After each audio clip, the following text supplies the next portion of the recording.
brew tubers, a quick impromptu video. Beautiful sunny Saturday out in the garden. I've got a sample of the Cascade beer I brewed when I damaged my thumb. At the moment it's incredibly flat because I kegged it yesterday, so it hasn't carbonated, but I wanted to get a sense of the flavour. Quite a resinousy, pithy, bitter, orange note to it, so it's very tasty actually. Obviously once that's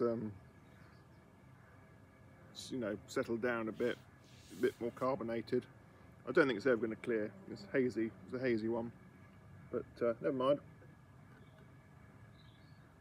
Very tasty nevertheless. So yes, that's my Cascade beer, which I brewed not so long ago. Got my CIP spray ball working at the moment, which I will show you now. So we have some DWP solution, warmed up to about 35 Celsius, so it's warm. So that's my sump pump there, and it goes up the tube,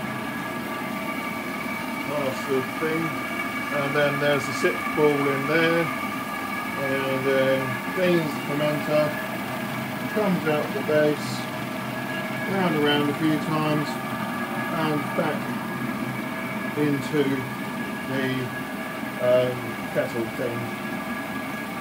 So had some troubles before, which I'll explain in a minute. Now as you can see, the Coronation Ale is bubbling away very nicely at the moment. There's an ant in there.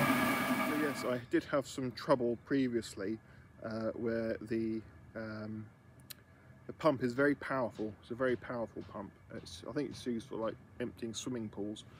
Probably got one which was far too good for my actual needs. So the problem I used to have was that the fermenter would fill up and there'll be quite a bit of pressure in there, and then the water would leak out of the lid. So it wasn't flowing out fast enough.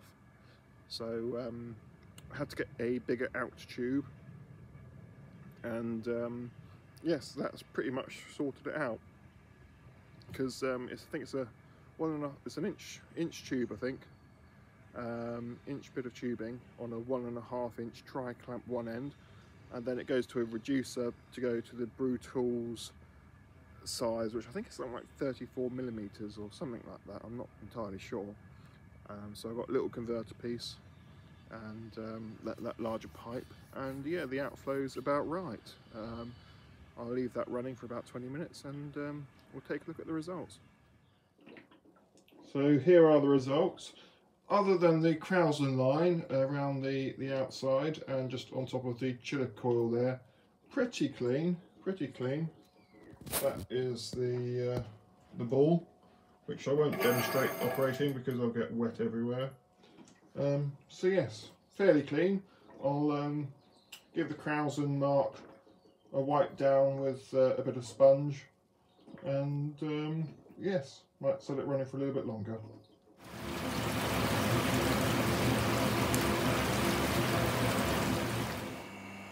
I would say that's pretty clean now, pretty clean. So as you can see, all pretty nicely cleaned up. Saves a lot of effort in the cleaning stage of the brew, for the fermenters anyway. You know, it really does get everywhere. So yeah, that's the CIP clean in place, I think it stands for. CIP spray ball. Damn useful thing to have.